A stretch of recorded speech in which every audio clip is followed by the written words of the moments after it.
Assalamualaikum warahmatullahi wabarakatuh. Alhamdulillah wassalatu wassalamu ala Rasulillah wa ala alihi wa sahbihi wa man walah, wa ashhadu an la ilaha illallah wahdahu la syarika lah, wa ashhadu anna Muhammadan abduhu wa rasuluh. يقول الله عز وجل في كتابه الكريم: يا أيها الذين آمنوا اتقوا الله حق تقاته ولا تموتن إلا وأنتم مسلمون. يا أيها الناس اتقوا ربكم الذي خلقكم من نفس واحدة وخلق منها زوجها وبث منهما رجالا كثيرا ونساء واتقوا الله الذي تساءلون به والأرحام إن الله كان عليكم رقيبا. يا أيها الذين آمنوا اتقوا الله وقولوا قولا سديدا يصلح لكم أعمالكم ويغفر لكم ذنوبكم ومن يطع الله ورسوله فقد فاز فوزا عظيما. أما بعد، فإن أصدق الحديث كلام الله تعالى وخير الهدي هدي محمد صلى الله عليه وعلى آله وسلم وشر الأمور محدثاتها فإن كل محدثة في دين الله بدعة وكل بدعة ضلالة وكل ضلالة في النار. إخواني والأخوات رحمكم الله. Alhamdulillah, sore hari ini kita dipertemukan kembali dalam kegiatan kajian rutin. Dan seperti biasa kita akan memanfaatkan pertemuan ini untuk melanjutkan kajian kitab Adabul Masyi ila Shalah karya Fadilatul Syekh Al-Allamah Muhammad bin Abdul Wahhab At-Tamimi rahimahullahu ta'ala. Seperti yang telah kita sampaikan di pertemuan yang lalu, bahwa kali ini kita akan memasuki pembahasan di antaranya gerakan-gerakan ringan yang dilakukan di dalam sholat. Penulis mengatakan, qala wala yubtilus salata amalun yasirun. Salat tidak menjadi batal oleh karena gerakan-gerakan yang ringan. Gerakan-gerakan tersebut tentu di luar dari gerakan salat. Contohnya seperti apa? Qala ka fathihi sallallahu alaihi wa ala alihi wasallam al-baba li Aisyah radhiyallahu taala anha. Seperti saat Nabi alaihi salatu wassalam membukakan pintu untuk Aisyah radhiyallahu taala anha sementara beliau dalam posisi salat. Ini terrekam atau termaktub dalam hadis riwayat Abu Dawud dan Tirmidzi.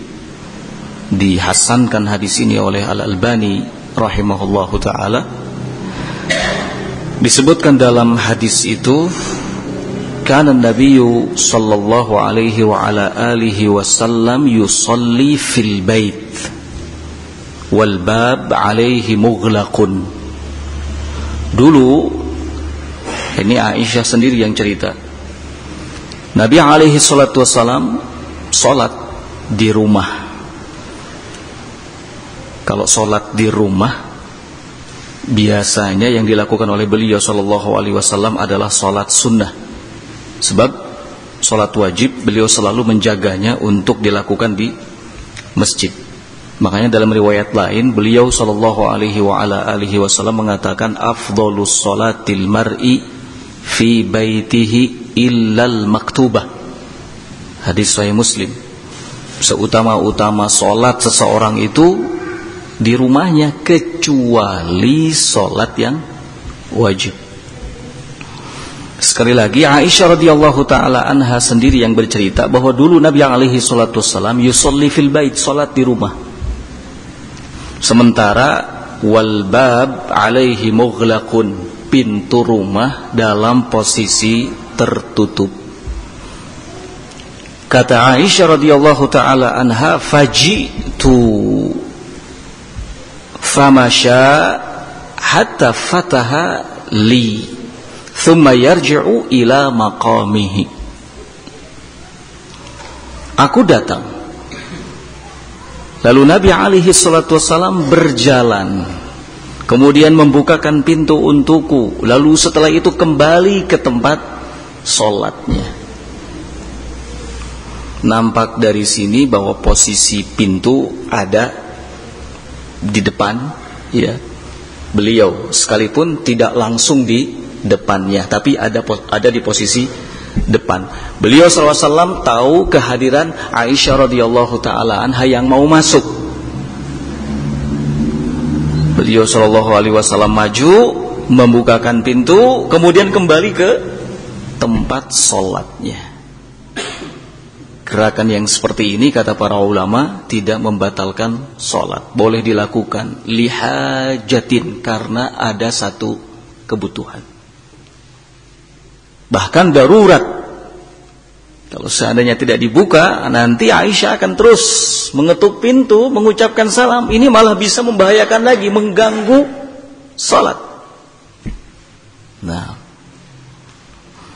qala wa hamlihi umamata wa wad'iha. Contoh lain, seperti saat Nabi alaihi salatu wassalam menggendong Umamah. Umamah ini putranya Zainab, sedangkan Zainab putri Nabi sallallahu alaihi wa ala alihi wasallam. Berarti Umamah ini statusnya cucu termasuk, ya. Beliau sallallahu alaihi wa ala alihi wasallam menggendong Umamah wa wad'iha dan meletakkannya. Kapan itu? Saat beliau sallallahu alaihi wa ala alihi wasallam salat.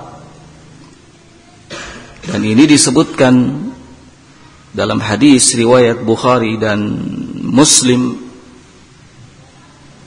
Qala kana Nabi sallallahu alaihi wa ala alihi wasallam yusalli wa huwa hamilu Umamata bint Zainab binti Rasulillah sallallahu alaihi wa ala alihi wasallam. Adalah beliau Nabi sallallahu alaihi wa ala alihi wasallam salat sambil menggendong Umamah,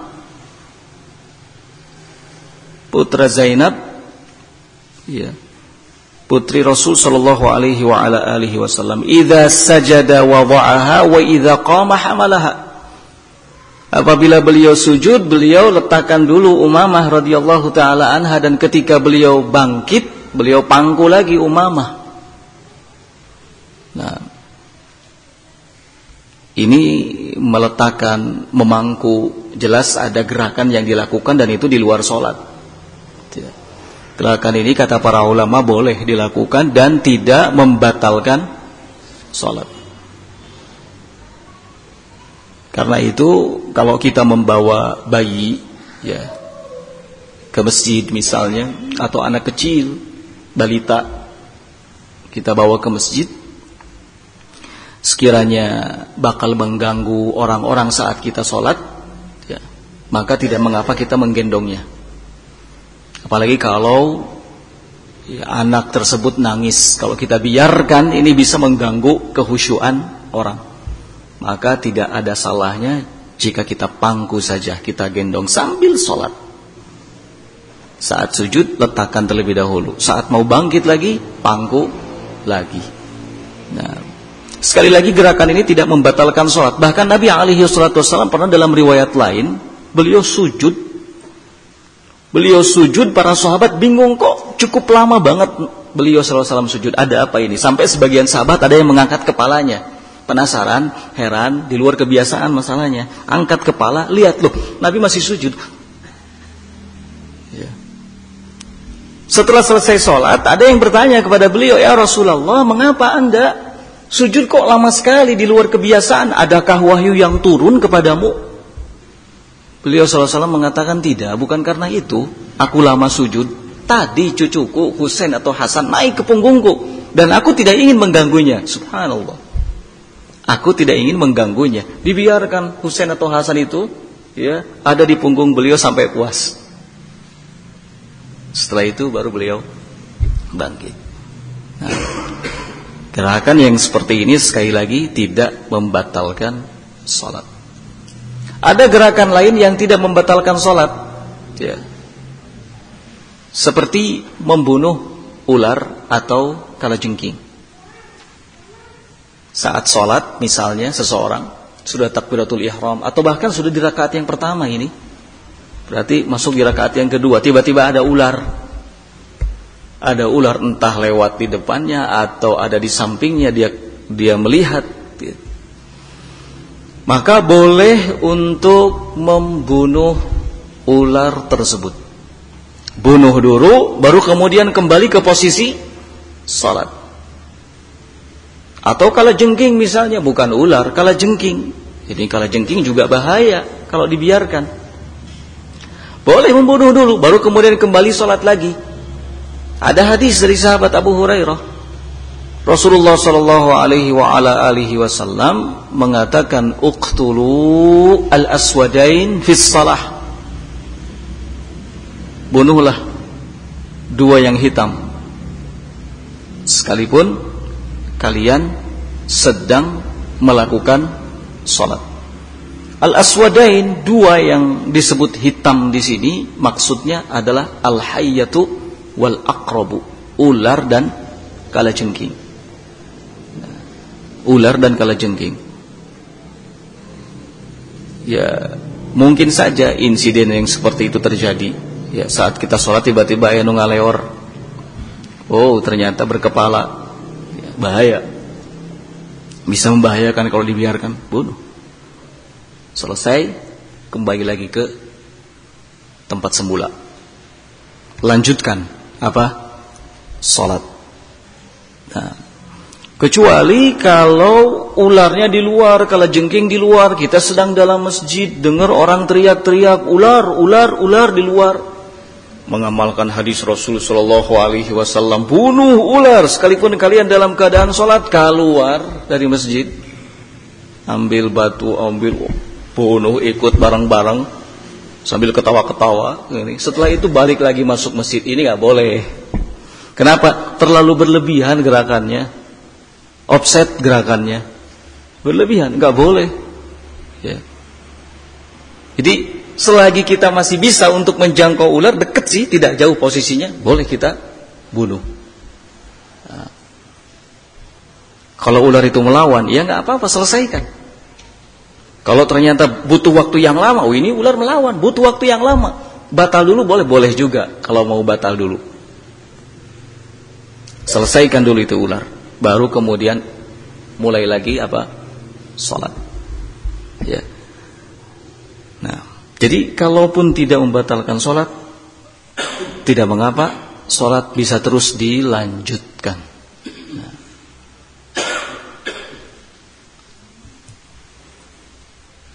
Baik, ikhwan fillah rahimani wa rahimakumullah. Berikutnya,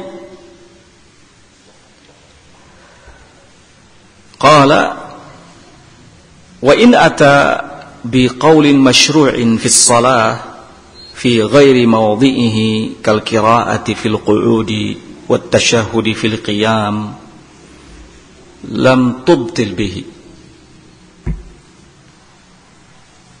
Atau sebelum itu ya ada faidah disebutkan oleh para ulama bahwa gerakan-gerakan dalam sholat itu terbagi menjadi 4 bagian. Gerakan-gerakan dalam sholat terbagi menjadi 4 bagian. Yang pertama, yang diharamkan dan bisa membuat sholat menjadi batal. Ya. Yang pertama, yang diharamkan dan bisa membuat sholat menjadi apa? Batal. Gerakan-gerakan yang dilakukan di dalam sholat li ghairi hajatin, bukan karena satu kebutuhan, bukan karena darurat, laisa li maslahatis sholat, tidak ada hubungan dengan maslahat sholat. Haram, gak boleh. Ya. Lagi sholat, misalnya ada dispenser di pinggir, haus, ambil dulu, minum, habis itu balik lagi ke tempat sholat. Hatam di masjid, sekalipun di masjid, ya. itu bisa membatalkan apa? Salat, dan haram dilakukan. Nah, ini yang pertama. Kemudian yang kedua, gerakan yang makruh tapi tidak membatalkan salat. Salat tidak batal tapi makruh. Gerakan-gerakan yang ringan. Seperti apa misalnya? Ya, gerakan-gerakan yang ringan bukan karena ada satu kebutuhan, tidak ada hubungannya dengan maslahat salat. Misalnya seperti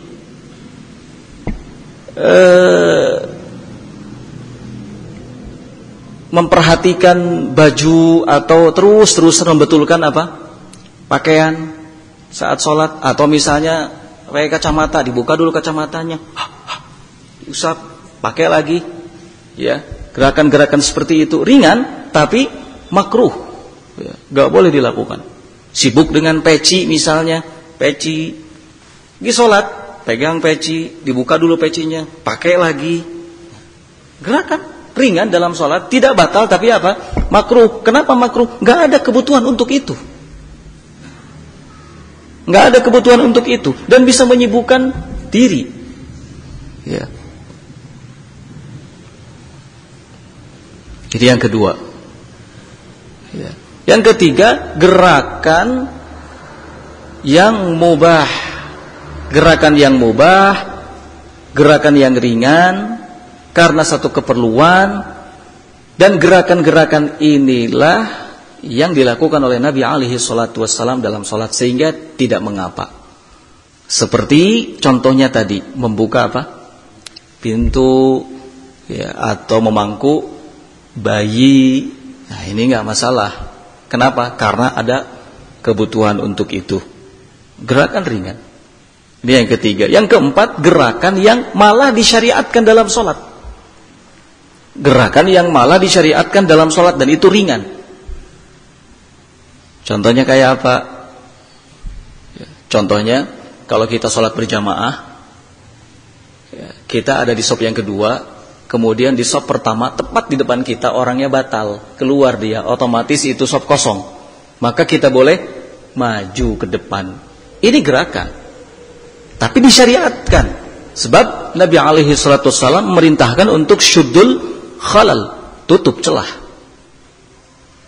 Tutup celah. Atau misalnya kita sedang sholat berjamaah, butuh bergeser ke kiri atau bergeser ke kanan karena ada celah yang kosong, boleh dilakukan, malah disyariatkan. Jadi secara umum, sekali lagi, gerakan di dalam sholat itu terbagi menjadi 4. Ada yang haram, bisa membatalkan sholat. Ada yang makruh, tidak membatalkan sholat. Ada yang mubah, gerakan-gerakan yang ringan. Dan gerakan-gerakan inilah yang diriwayatkan dari Nabi alaihi salatu wassalam. Kemudian yang terakhir, gerakan yang malah disyariatkan. Nah, sekarang pertanyaan, mana kalau ada orang sholat, ini penuh ya, masjid penuh, kebetulan ada orang sholat tepat di depan pintu. Namanya pintu, itu tempat keluar masuk lalu lalang. Seseorang sholat,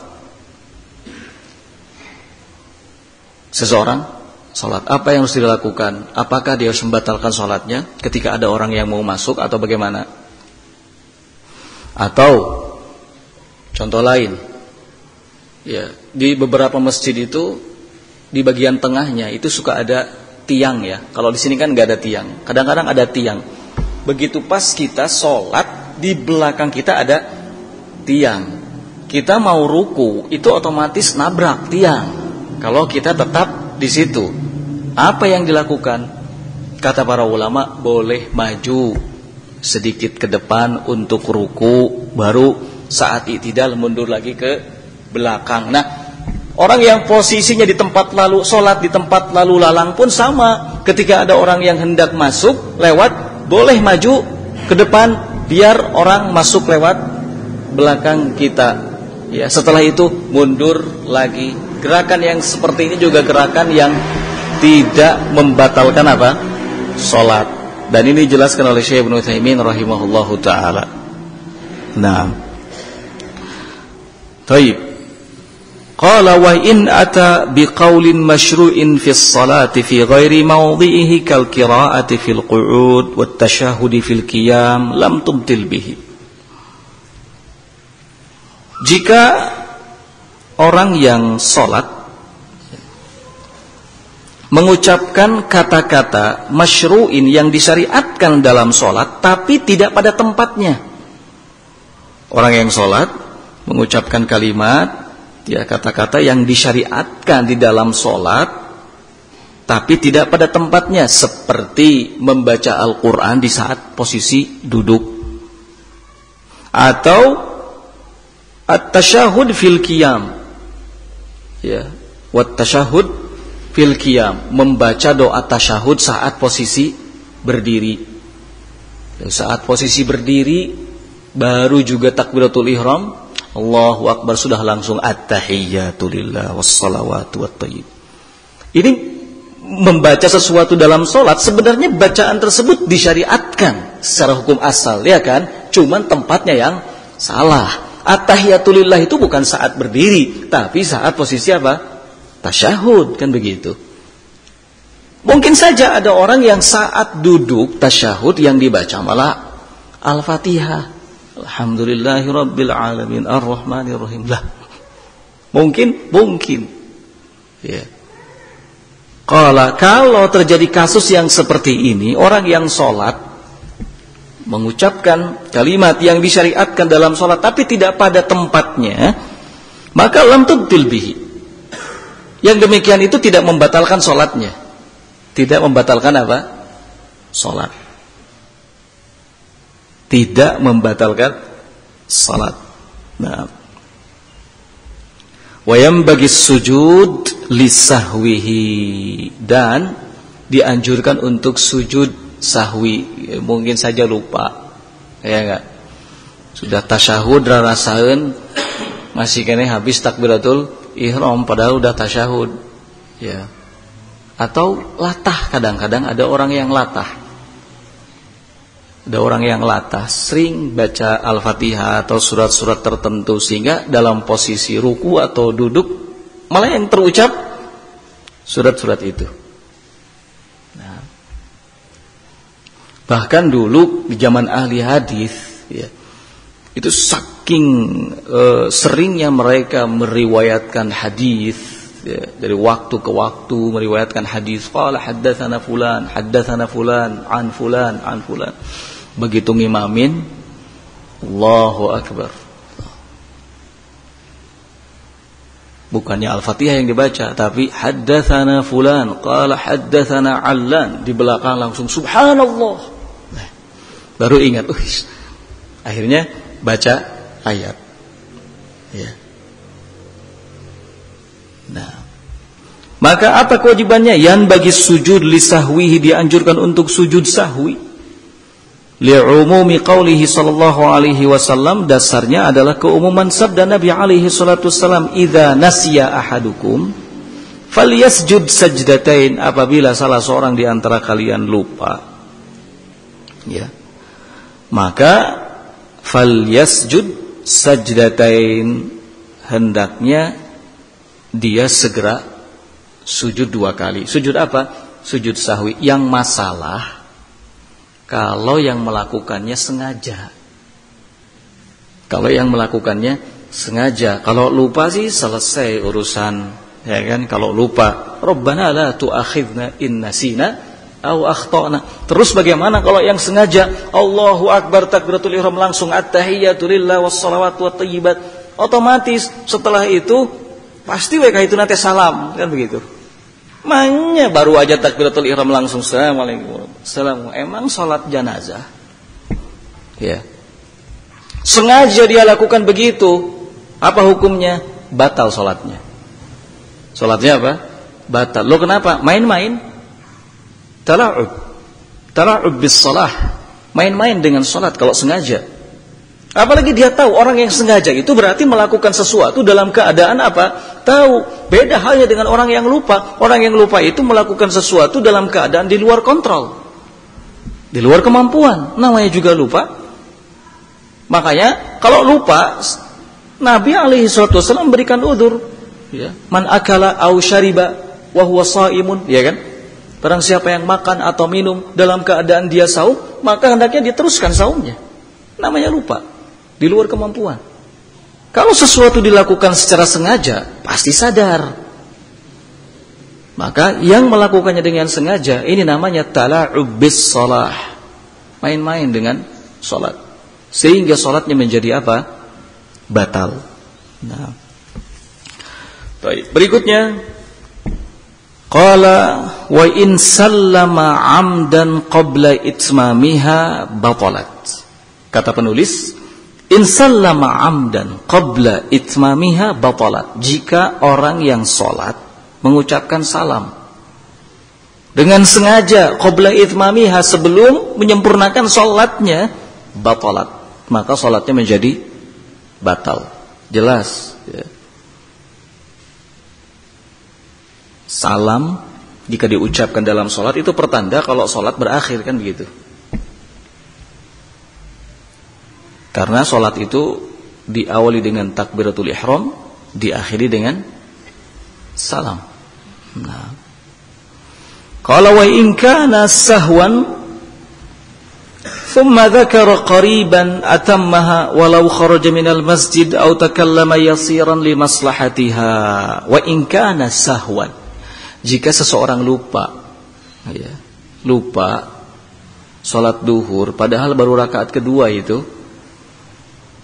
kemudian salam, assalamualaikum, assalamualaikum.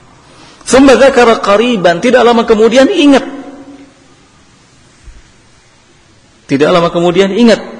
atammaha, maka dia harus menambahnya, menyempurnakan sholatnya yang kurang. Berarti 2 rakaat lagi. Walau kharaja minal masjid, sekalipun sudah keluar dari masjid, baru 2 rakaat, padahal sholat duhur ini, assalamualaikum, assalamualaikum, selesai, kemudian keluar ke masjid, keluar dari masjid, masih di teras atau sudah turun dari teras, ingat, kayaknya kok tadi 2 rakaat. Maka dia harus balik lagi ke masjid, kemudian nambah berapa rakaat? 2 rakaat. Au takallama yasiran li maslahatiha, atau baru ingat kalau tadi 2 rakaat setelah dia ngobrol. Au takallama yasiran, atau dia ngobrol, ya, li maslahatiha, ngobrol tentang sholat. Jadi malah ingat, tadi baru 2 rakaat, langsung sempurnakan. Ini persis, ya, seperti yang dialami oleh Nabi alaihi salatu wasallam. Saat beliau selesai sholat, ya kan, 2 rakaat, assalamualaikum, salam. Kemudian terjadi obrolan antara beliau dengan sahabatnya. Lalu Dzuliyadain angkat tangan. Aqsirat as-salatu ya Rasulullah am nasita? Apakah sholat ini diqasar wahai Rasul, atau engkau lupa? Karena engkau sholat baru 2 rakaat, tadi langsung salam. Rasulullah SAW belum yakin, nanya lagi ke yang lain, benar tidak apa yang diucapkan oleh Dzuliyadain? Kata Abu Bakar, kata Umar, kata sahabat yang lain yang ada di situ, benar wahai Rasul. Apa yang beliau lakukan? Langsung berdiri lagi, nambah 2 rakaat. Sudah terjadi obrolan, ya, sudah terjadi apa? Obrolan. Nah, qala wa in takallama sahwan aw nama fatakallama aw sabqun ala lisanihi hala qira'atihi kalimatan min ghairil Qur'an lam tubdil. Wa in takallama sahwan, jika seseorang salat kemudian bicara, mengucapkan sesuatu sahwan karena lupa kalau lagi salat, ya, seperti kasus menimpa salah seorang sahabat, dia latah, ya, latah mengucapkan yarhamukallah setiap kali mendengar orang yang bersin dalam posisi sholat berjamaah. Ada salah satu jamaah yang bersin, dia latah mengucapkan yarhamukallah. Diingatkan oleh para sahabatnya, ditepuk pahanya supaya diam, malah bicara lagi, ya, malah nambah apa? Pembicaraan lagi. Nah, setelah selesai sholat, diberitahu oleh Nabi alaihi salatu wassalam, tidak batal sholat. Wa in takallama sahwan, jika seseorang berbicara saat sholat dalam keadaan sahwan, lupa, au nama fatakallama, atau sedikit ngantuk kemudian keluar kata-kata, au sabqun ala lisanihi hala qiraatihi kalimatan min ghairi Qur'an, atau terjadi kekeliruan pada lisannya hala qiraatihi saat membaca Al-Qur'an, muncul satu kata yang sebetulnya itu tidak bagian dari atau bukan bagian dari Al-Qur'an. Qala lam tubtil, ini tidak membuat salat menjadi batal. Ya, tidak membuat salat menjadi batal. Nah, kadang-kadang ada orang yang salat, mungkin ya, orang yang salat terus malah bersin, malah mengucapkan apa? Alhamdulillah, padahal lagi salat. Enggak masalah, tidak membatalkan apa? Salat. Nah, qala wa in qahqaha, kemudian masalah berikutnya, in qahqaha, jika orang yang sholat tertawa terbahak-bahak, tertawa terbahak-bahak karena mungkin mendengar sesuatu yang lucu atau mengingat sesuatu yang lucu sebelum dia sholat, atau melihat sesuatu yang lucu. Bisa saja lagi sholat tertawa terbahak-bahak, batalat ijma'an, maka secara sepakat para ulama mengatakan sholatnya batal. Ya, tertawa. La in tabassama, tapi tidak jika hanya tersenyum. Jika hanya tersenyum tidak batal sholat. Saya terjadi ya lumrah ketika kita sudah sholat, kemudian mengingat satu kata yang lucu yang membuat kita tertawa, gitu. Posisi sedang sholat, akhirnya tersenyum sedikit, tidak batal sholat, tidak batal sholat. Nah, tersenyum, ini hal yang lumrah, biasa terjadi. Nah, biasa terjadi. Ya. Karena orang yang sholat itu bukan berarti pikirannya harus mati. Orang yang sholat bukan berarti pikirannya harus mati, harus off. Enggak. Oh, pikiran terus berjalan. Kalau pikiran mati, ya nanti dia nggak sadar apa yang diucapkan, ya kan? Tidak sadar apa yang dilakukan. Jadi pikiran masih tetap jalan. Jadi mungkin saja seseorang mengingat hal-hal sebelum dia menegakkan apa? Sholat. Sudah ngobrol sama temannya, ada kata-kata yang lucu misalnya, ya. Ingat, tersenyum dalam sholat, tidak jadi masalah, tidak batal sholat. Yang batal itu kalau sampai terbahak-bahak tertawa. Atau misalnya dalam sholat berjamaah, kita ada di shaf ketiga misalnya, ternyata yang ada di shaf kedua persis di depan kita, maaf, buang angin, tarik deh, buang angin teh, ya, buang angin kenceng lagi, ya, kita di belakangnya tersenyum sedikit. Apalagi kalau memang orang ini dikenal begitu, gitu loh.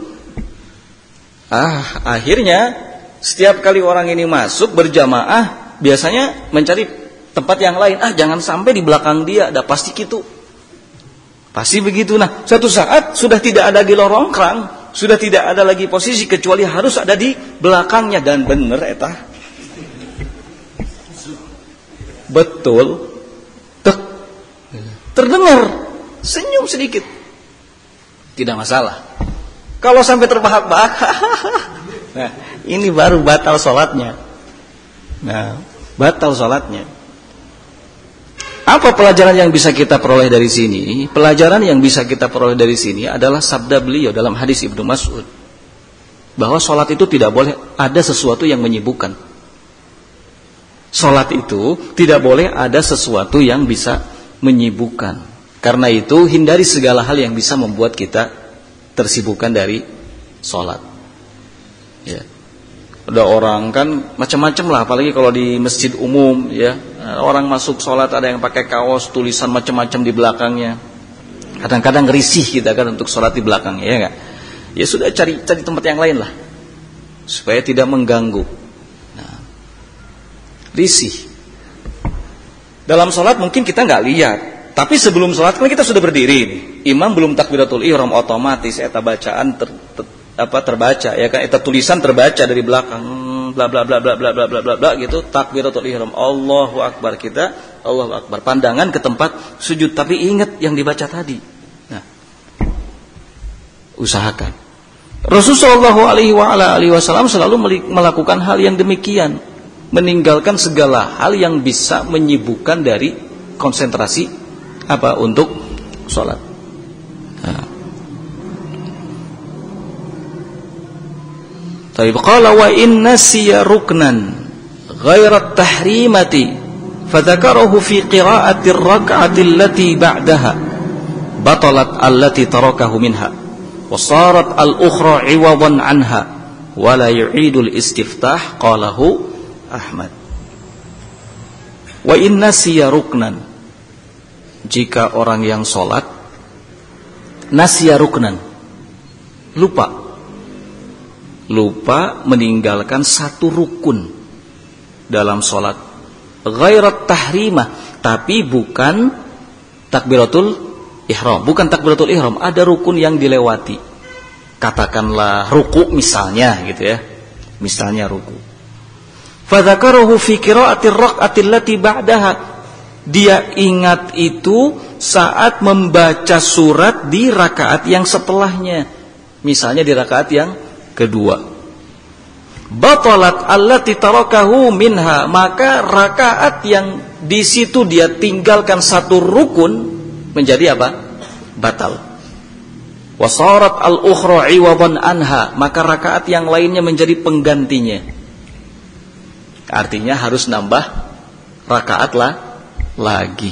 Wala yu'idul istiftah, namun tidak perlu mengulang bacaan istiftah.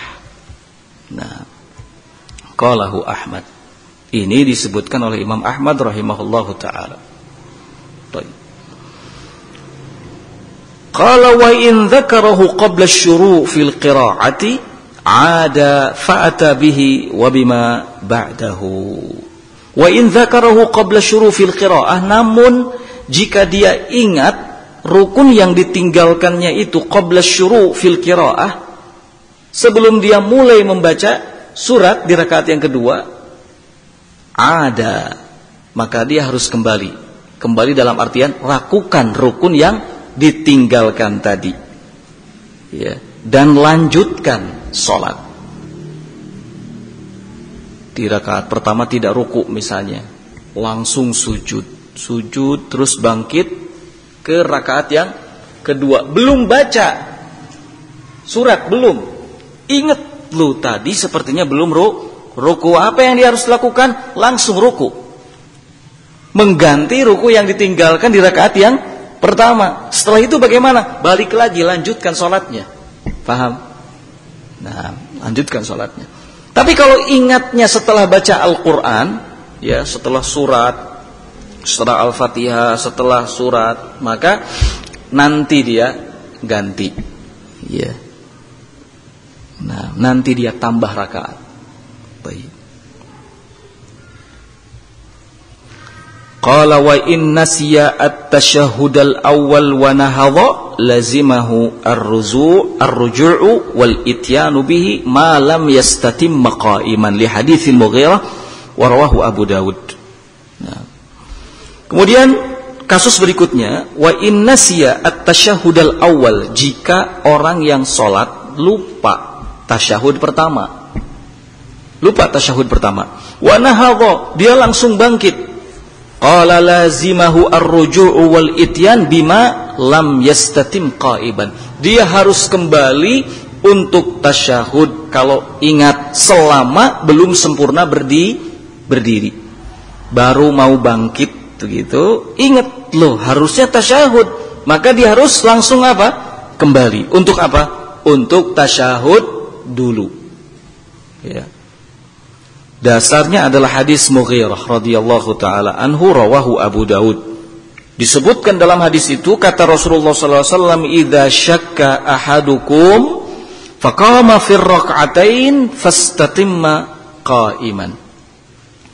Apabila salah seorang di antara kalian ragu, faqama fi raka'atain, kemudian tiba-tiba bangkit di rakaat yang kedua, ya, tanpa melakukan tasyahud, maka dan berdiri di rakaat yang kedua secara sempurna, falyumdi, maka hendaknya dia lanjutkan terus salatnya, wal yasjud sajdatain, namun di akhir nanti dia sujud 2 kali. Sujud apa? Sujud sahwi. Wa in lam yastatim qa'iman, tapi kalau belum sempurna berdirinya, dia keburu ingat, fal yajlis, maka dia harus langsung apa? Duduk. Wala sahwa alaih, dan tidak ada kewajiban sujud sahwi baginya. Paham? Jadi posisinya ada 2 ini. Kalau misalnya tasyahudnya ditinggalkan, ya, ketika baru mau bangkit, belum sempurna berdiri, keburu apa? Ingat, dia harus langsung tasyahud, balik lagi untuk tasyahud, dan enggak perlu sujud sahwi. Tapi kalau ingatnya sudah sempurna berdiri, bahkan sudah baca surat, maka dia harus terus lanjutkan sholatnya. Nanti di akhir sujud sahwi. Nah, hadis riwayat Abu Daud, bagaimana kaitannya dengan makmum? Qala wa yalzamul ma'mum mutaba'atahu. Makmum diharuskan mengikutinya walaupun makmum sadar. Walaupun makmum dalam keadaan apa? Sadari si imam tidak tasyahud awal, langsung bangkit ke rakaat berikutnya. Makmum sadar.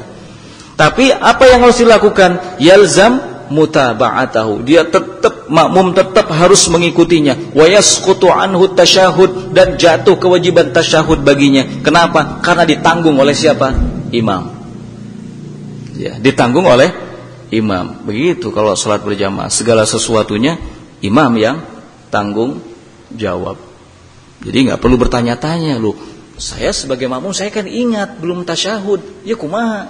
Sementara makmum bangkit, nggak perlu bingung sampai duduk tasyahud, sementara imam ada di rakaat yang ketiga. Jangan, kalau begitu berarti keluar dari sholat berjamaah.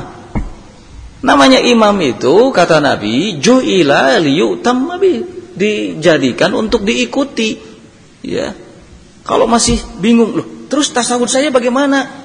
Gugur kewajiban tasyahudnya.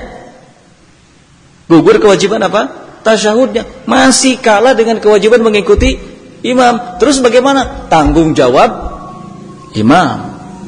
Ya, tanggung jawab imam. Qala wa yasjudu lis-sahwi. Ya. Dan di akhir sujud sahwi. Ya. Nah.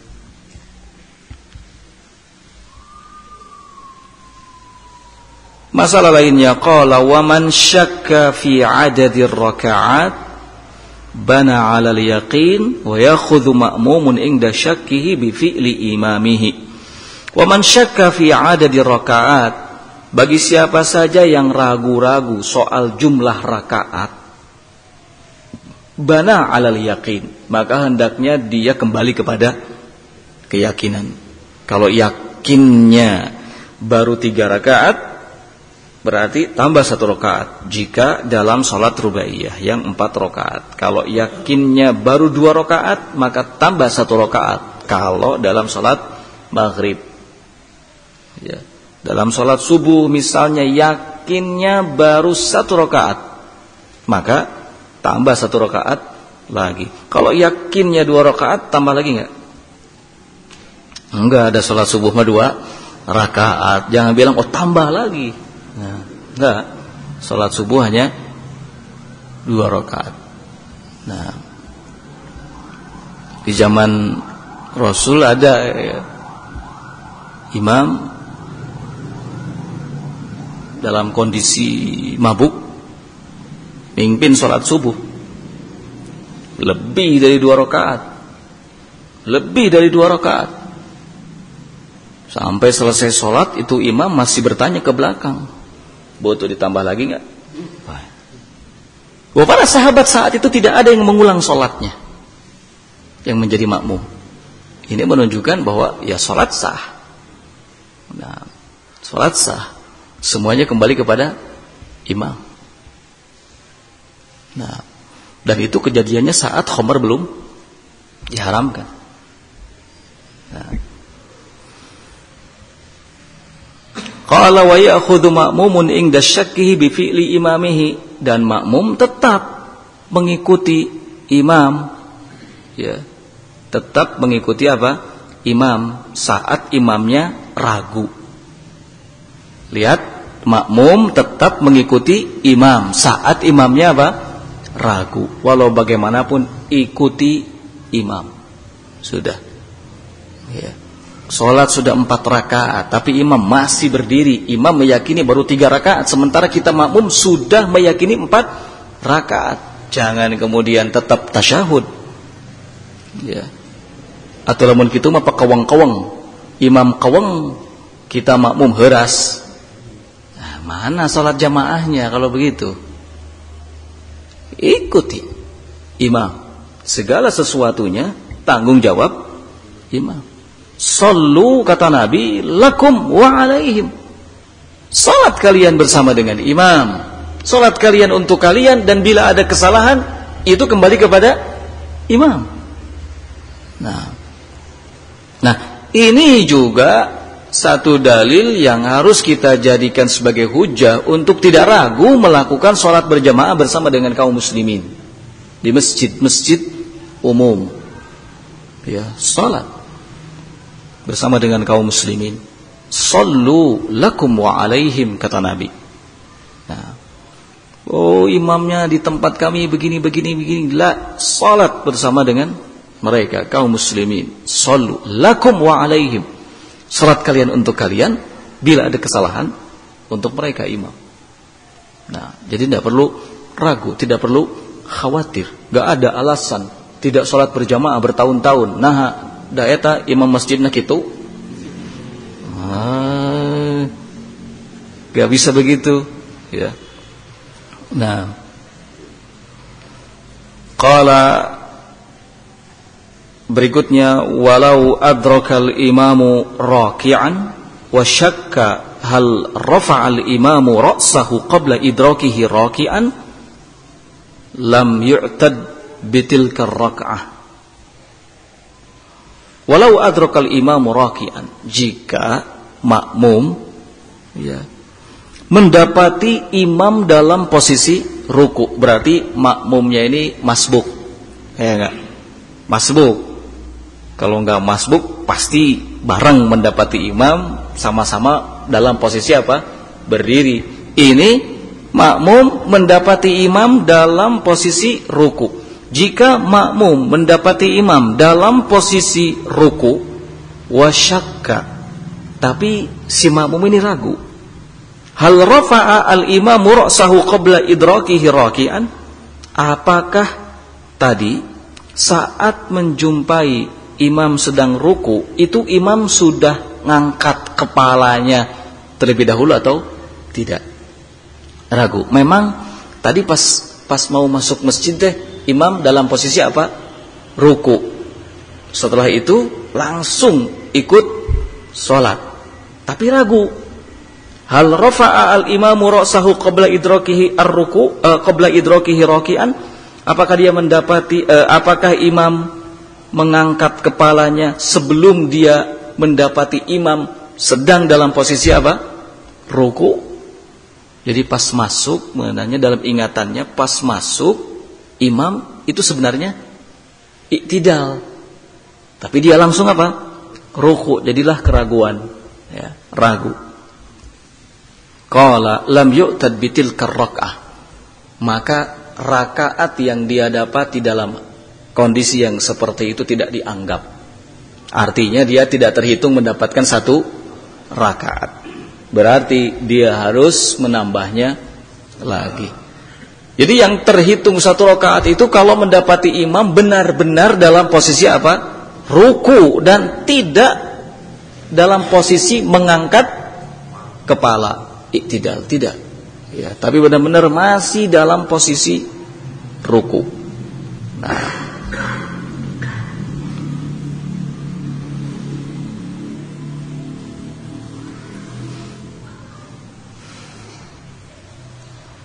Qala wa idza bana 'alal yaqin. Kemudian jika dia si makmum merasa yakin bahwa imam sudah mengangkat kepalanya sebelum dia mendapati imam dalam posisi apa? Ruku, ata bima baqiya, maka dia harus menambah 1 rakaat, wa ya'ti bihil ma'mum ba'da salami imamihi wa yasjudu lis-sahwi.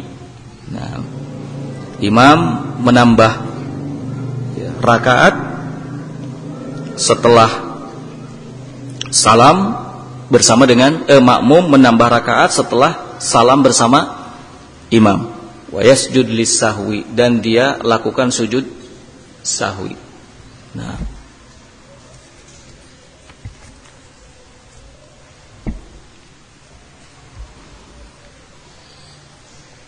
qala wa laysa 'alal ma'mum sujud sahwin. Sebenarnya kata penulis, makmum itu tidak ada kewajiban sujud sahwi. Maksudnya makmum yang bukan masbuk. Makmum yang dari awal ikut imam itu tidak ada kewajiban melakukan sujud sahwi sendirian. Kecuali yang masbuk. Kecuali yang masbuk dalam posisi tadi dia ada ragu. Apakah imam teh masih keneh ruku atau sudah mengangkat kepalanya? Dia masuk di situ. Ya. Nah, maka boleh baginya untuk sujud sahwi, tapi terakhir setelah dia selesaikan rakaatnya, nambah rakaatnya. Nah, jadi tidak ada bagi makmum kewajiban untuk sujud sahwi. Sekali lagi, ini makmum yang bukan masbuk, maksudnya yang sedari awal ikut sholat bersama dengan imam. Illa an yaswa imamahu, kecuali kalau imamnya lupa dalam sholat. Fayasjudu ma'ahu, maka si makmum ikut sujud sahwi walaupun si makmum tidak lupa. Ya. Walau lam yatim at-tasyahud, sekalipun ya imam tidak melakukan tasyahud. Thumma yutimmahu ba'da sujudihi, kemudian si imam melakukan tasyahudnya setelah sujudnya. Ikut pokoknya. Ya. Nah, qala wa yasjudu masbuqun li salamihi ma'a imamihi sahwan. Nah, yasjud masbuq, makmum yang masbuq ikut sujud. Ikut sujud setelah imam salam. Karena imam melakukan kesalahan, ikut sujud sahwi bersama imam maksudnya. Wali sahwihi ma'ahu. Nah, ketika imamnya salah. Wa fima infarada, dan boleh seseorang melakukan sujud sahwi ketika sholat sendirian saat dia lupa dalam sholatnya. Nah, qala wa mahalluhu qabla salam, tempat sujud sahwi adalah qabla as-salam, sebelum salam. Nanti ada lagi penjelasan berikutnya. Kita cukupkan dulu sampai di sini. Subhanakallahumma wa bihamdik, asyhadu an la ilaha illa anta, astaghfiruka wa atubu ilaik. Walhamdulillahirabbil